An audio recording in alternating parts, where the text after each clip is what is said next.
স্বামীকে বাঁচাতে গিয়ে মারধরের শিকার এক মহিলা।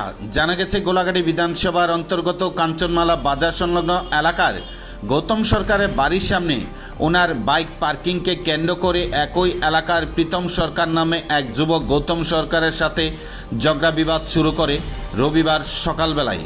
পরে প্রীতম সরকার নামে যুবকটি তার দুই বন্ধু পিন্টু দাস এবং রাকেশ দেবনাথকে ফোন করে ডেকে এনে তিনজন মিলে গৌতম সরকারের উপর আক্রমণ করে। স্বামীকে বাঁচাতে গৌতম সরকারের স্ত্রী ছুটে আসে, ওনার উপরও মারধর করে বলে অভিযোগ।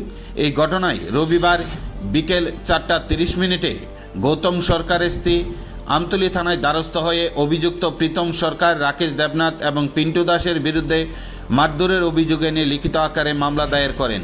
আমতলী থানার পুলিশ তাদেরকে আশ্বাস দিয়েছেন গোটা ঘটনাটি তদন্ত করে আইনগত পদক্ষেপ গ্রহণ করবে। এইদিকে এই ঘটনা নিয়ে গোটা কাঞ্চনমালা এলাকা জুড়ে তীব্র উত্তেজনা বিরাজ করছে এবং মহিলা সহ স্থানীয় এলাকাবাসীরা অভিযুক্তদের দৃষ্টান্তমূলক শাস্তির দাবি জানান।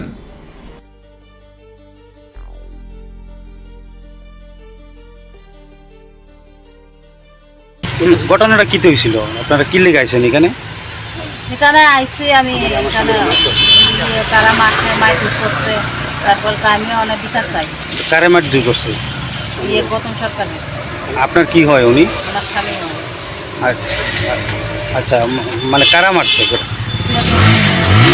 প্রিয়তমে দুজন আনছে, ফোন করে আনছে তারা দুজন রাইনা সেরা তারা এসে আমি শুনেছি তারাও লাগবে না, তোরা লাগবে না, না তারা শুনছে না, তারা আমার উপরে দুই মারধর করছে। আচ্ছা, তো মানে তারার বাড়ি কোন জায়গাতে যারা মারধর করছে? তারা বাড়ি কাঞ্চনমালা। আপনার বাড়ি কোন জায়গাতে? ওই জায়গাতে আমার বাড়িও কাঞ্চনমালা। এখন যে আপনারা তার বিরুদ্ধে মামলা করছেন,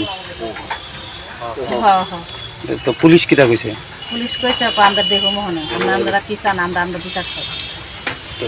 এখন কি চাইতেছেন? আমিও হন চাই, বিচার চাই, শাস্তি চাই। আচ্ছা।